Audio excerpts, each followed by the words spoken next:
One of the things that we want you to do as a Montessori educator is have a life. It's a lot of work to do Montessori with your children, and one of the ways that you can make that manageable is by tackling some of the things that do need more attention in the summertime. In this episode, I'm going to suggest two projects. The first one is related to classroom management, and it is specifically related to appropriate behavior as well as respectful and peaceful behavior. The key to teaching children how to behave is three. First, you've got to model it yourself, then you've got to present it to them, and then have the expectation that they're going to behave appropriately. But most children don't know what appropriate behavior is. I saw what I think was maybe a grandmother and a daughter in a store the other day, and the daughter ran into someone, I think it was the grandmother, with the shopping cart. And my first thought was, did anyone take time to show her how to use that? It was a relatively young child, and it's something that if you aren't given the instruction to know where to put your attention, to know how to do things, it's not going to happen. So the first project that I suggest to you this week is making a plan and materials to teach appropriate behavior in your classroom next year. I have grace and courtesy cards that are made up on my shelves, pushing in a chair, blowing your nose, anything that is about the etiquette, the manners, the graceful and courteous behaviors of being with people and being with people in a classroom. And I found that having those cards on my shelf helps me to teach those behaviors, and it allows me to involve older children in teaching the behaviors as well. So in an upper elementary classroom, you give them the cards, you tell them you're the resource, and you have them present the lessons. With younger children, you can modify that a little bit. And this year, I'm actually going to put together cards for procedures in the classroom.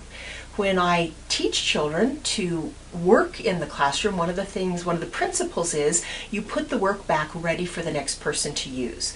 Well, one of the ways that you do that in my class is you put your cards right side up, face up, and mixed up. So the work is beautiful, it's fun to take off the shelf, but it's ready for the next child to do. They don't set out the cards and find that all the work is done for them.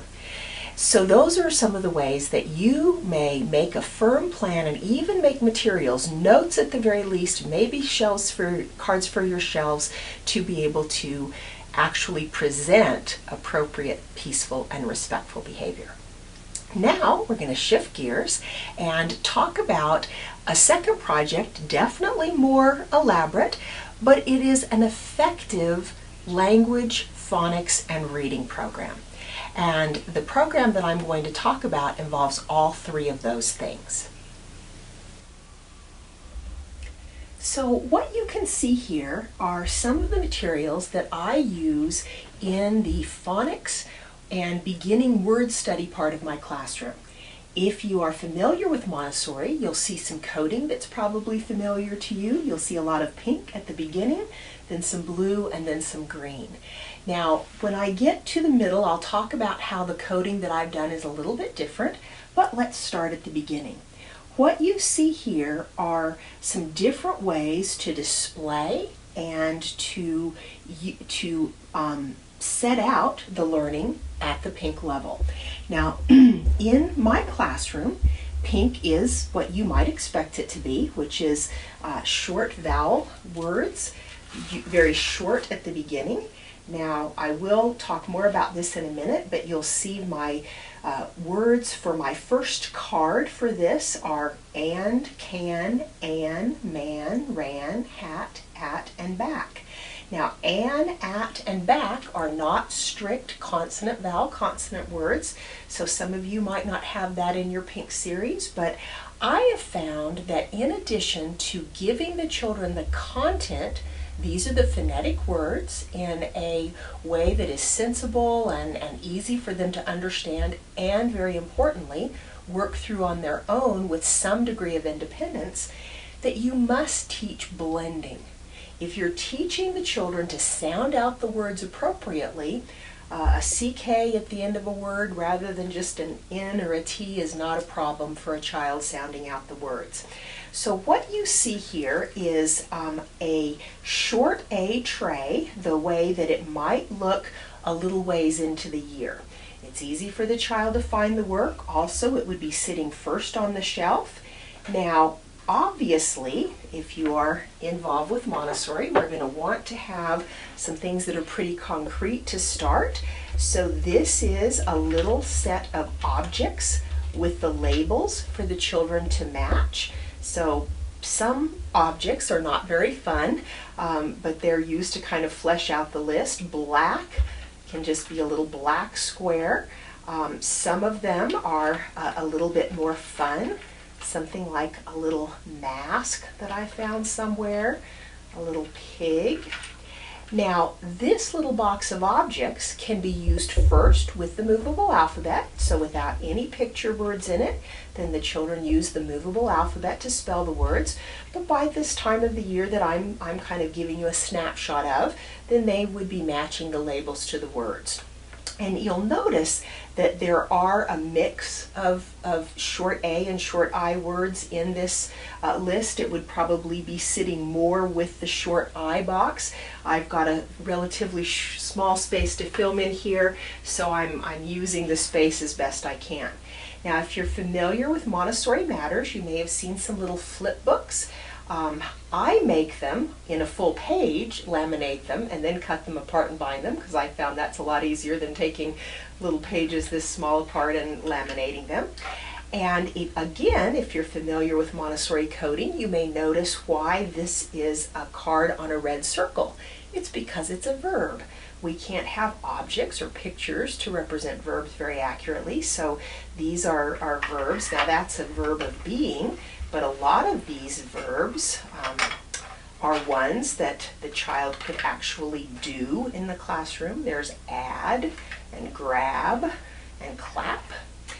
Now, the key, in my experience, to a really successful phonics program is having those skills taught, like the sounding out, and having the content that you need. Now, this set of cards are just the most common short vowel words, and then more added in to complete the pattern. So along with pan, you have tan, van, and fan.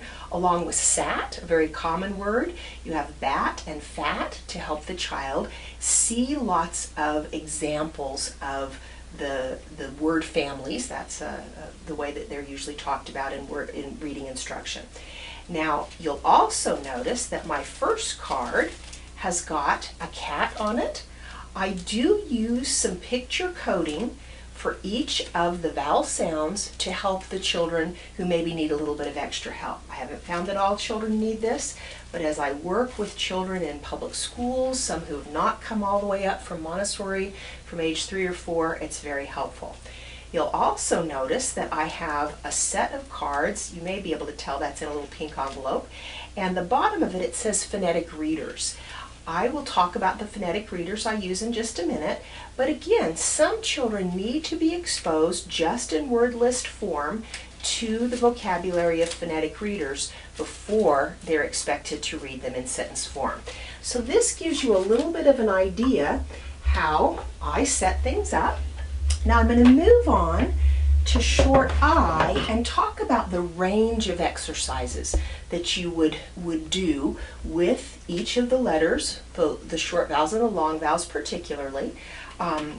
One kind of exercise, and you can make these a lot of different ways. A lot of pre-made work is done this way, which is just pictures and labels. So you've got a picture, and then you've got the label that goes with it. And these are ones I have from a long time ago. I couldn't even tell you where I got them, and I'm pretty sure you can't get them now. You can see the lists that I showed you and the other ones, the verb cards, the flip book. But at some point, you've got to start moving beyond the individual words that you're doing. And so you're going to have to be introducing sentence work. This is some sentence work that I made from a workbook. So what it has is little children, a sentence that tells you what to give to them, and then a picture to give to them. One of the reasons that I'm showing you some work that you can't even get anymore, is to teach you a principle that in an effective Montessori phonics area of your classroom, you need to have work that you can teach the skill of sounding out.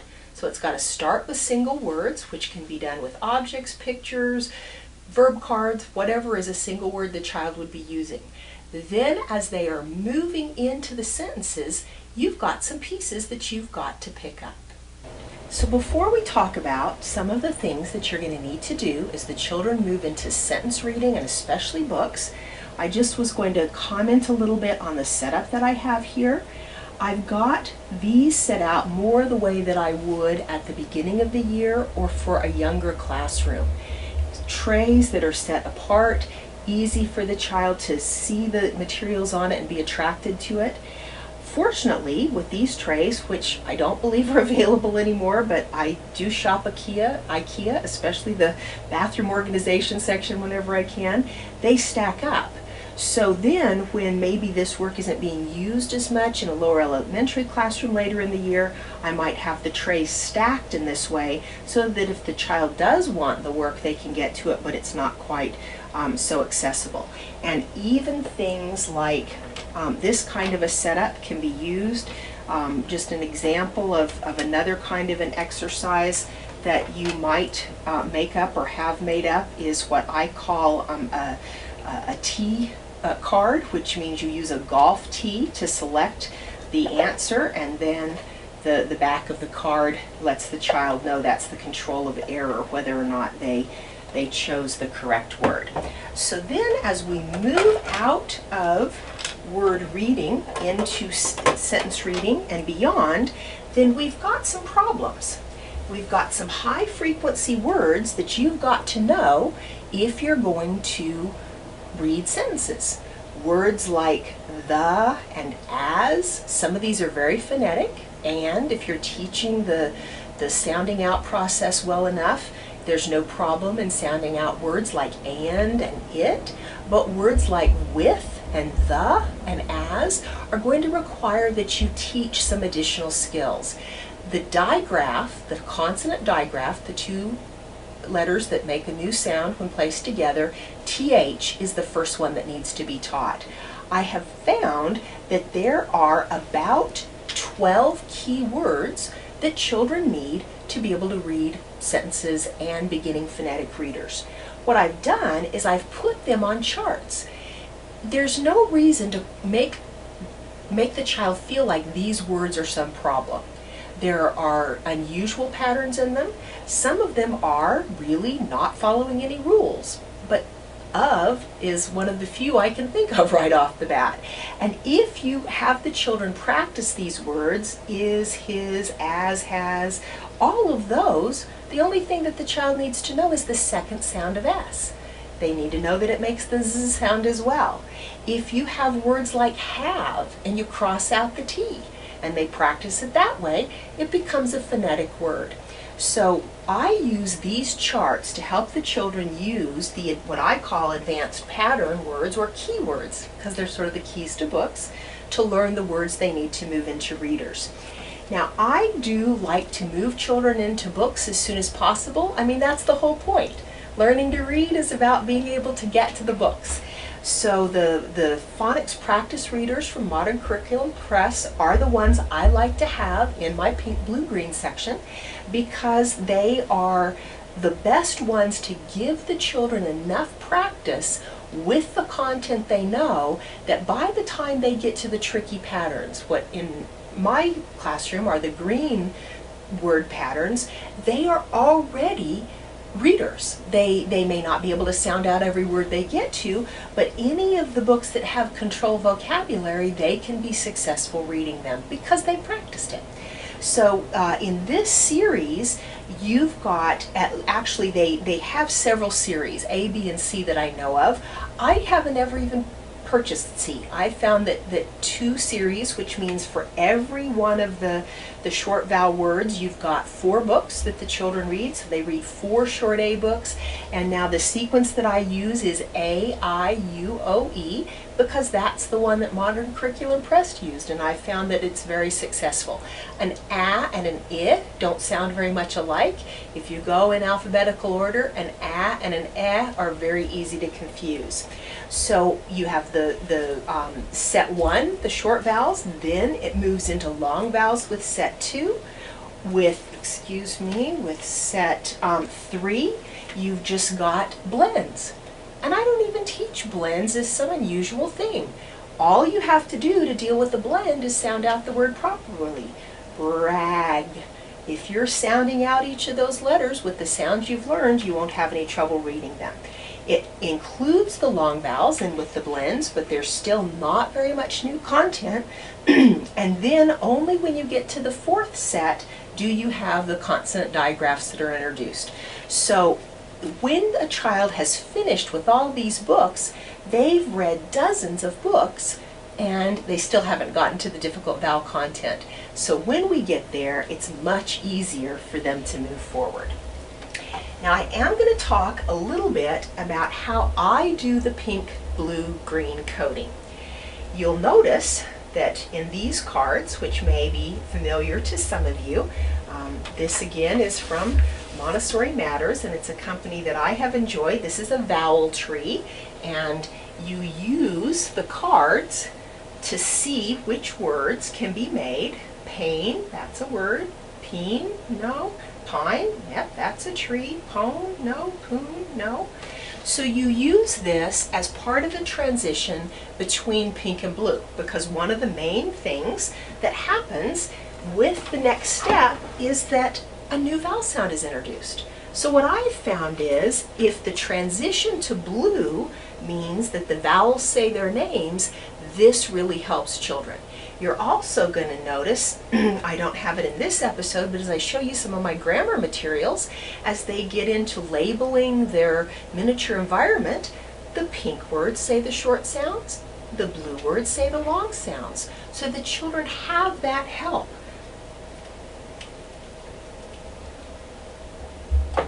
Now the other piece that happens at blue is that they do need to learn the digraphs. Now I've found that having some exercises that are kind of backing up, so this is just a little flip book that just has pictures of objects that have the sound in them. They just go through thermos, practice the ending sound, path, and they practice these sounds without having to read the words. You can do the same thing with a little box of objects with these kinds of cards on them. Now once they've gotten a little bit further along with that, then you're going to start having the word practice, and the word practice can be set up very similar to the pink. We've got objects that can be used with the movable alphabet. I don't stress the spelling at all in this way. If they spell something like a mold and they put a silent E at the end of it, that's not a problem for me. This is the idea that we're starting to learn that vowels have more than one sound and they say their name. In our culture, children still tend to learn the names of the sound of the letters first, so this kind of makes that step a little bit easier. Now I am going to mention how you can use work that you may obtain from other places, because I found it can be very expensive to set up a pink, blue, green reading set in your classroom. What you're going to notice is that a lot of what I have is simply printed with black ink, black carbon, on colored paper. That's the only color that's involved, so it's very, very inexpensive to print out all that you need to move through all the vocabulary. However, you got to have some color there. So these are some cards from a set that I got from Lakeshore, but I found this setup is very common. You can even buy these at the dollar store. Picture on the front, word on the back. If you set up a set of labels, the child lays out the pictures, lays out the labels, and then they flip the cards over to check their work. If you shop the thrift stores, you may find ones from purchased programs that are out there. Another way you can use these same kinds of things is to make a flip book. This time we put the word up. So now the children are sounding out the word and then they're using the picture as a control of error. So this is a way, even if most of what you're making yourself is just printed with black on the colored paper, to bring that color in. We talked about cutting up our posters before. Here's a cut up poster for some nice, very low-key practice. Short vowels, and then they just lay out all the strips and say the words with the picture there right beside it. Some of these are not purely pink, so this is one of the reasons that I would have it the way that I did and not cut it apart further and have the children have to match the words. But this is a good way for them to do some of that transition, and the whole set cost $1. So that's one of the ways to bring color into your classroom. I am going to just mention briefly vertical storage, especially office supply kinds of things, is very, very helpful. I didn't always have my coding the way that I did. You can see my long vowels used to be green. Those are green letters if you can't see that in the shot. But I've been doing this for many years, and I found that changing the coding the way that I did made a huge difference. Now I'm going to kind of finish up the way that the pink, blue, green works by talking about the bulk of my materials. Now, some of them are just pink. This is a Go Fish game. So you've got bug, and these have been mixed up ready to use, but you would have bat and hat and mat and rat, and that would be your set that you were looking for Go Fish, either a pair or all four in order to win the game. So things like Go Fish, bingo are all things that I've made up that are very, very easy to print out. Now these are my vowel chests. The vowel chests are the way that the children master all of the vowel sounds. And what you're going to see is what should now be kind of familiar. Pink are just your short sounds. A is the long sounds. But then what you're going to see is a third and fourth sound indicated for each of those vowels. Now I'm not going to pull everything out because you've already seen the cards that I use there. Cards can be in there, flip books, anything that you want to put in with your exercises. Mine are actually packed up to move, but this gives you a sense of how we cover all the bases. One of the few criticisms I've heard of the pink, blue, green reading scheme is that it's not complete enough. I found if you teach the third and fourth sounds of A, ah, as in ball, is the third sound of A, the schwa sound is the fourth sound of any of the letters that have a fourth sound, you are becoming more and more complete. Rather than just lumping every sound that's not short into the green section, this makes it easier for adults and teachers, adults and children to understand the pink, blue, green system. The third sound of I is E, as in ski, or a lot of foreign words. If you're trying to sound out the names of the countries in your cultural subjects area, if you haven't taught the third sound of I, your children are going to have a hard time. The third sound of U is a little bit unusual. It's as in pull or sugar. Again, if you teach it as the third sound, you're facilitating the skill. If I'm reading sugar and I try sugar, that's not it. Sugar, no, sugar. Oh, but I also had to learn that S can say sh sometimes. So something like pull, pull, pool, pull. Oh, so I learn to just go through the sounds to be able to master the words. Now, we do have to teach the vowel sounds of Y. We have to teach our diphthongs, OU and OI, oi and ow. And we have to teach our R-controlled sounds, things like war. You're going to need to learn those. But I found this arrangement helps the children to master the work. If children need to work at home, I've put together booklets. The first booklet is just the list that you see in booklet form. You've got your color coding. Oh, and look, there's some helps there. You've got your E's crossed out, so you know that all they're there for is to make the the vowel say its name. And we even get into all of the unusual phonetic patterns that we have in our green section.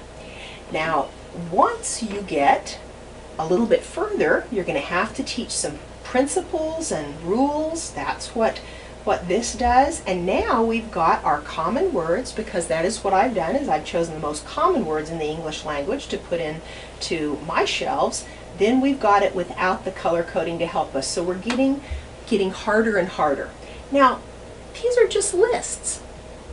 Are they just going to pull them out and read them? Well, yes, if they're young enough, that's exactly what they'll do, and they'll be just thrilled with it. But if they are a little bit older, you're going to have some other things to do. So we've got activities, verb blurb. You have to find a verb on your list and then make a sentence with it. Found a noun.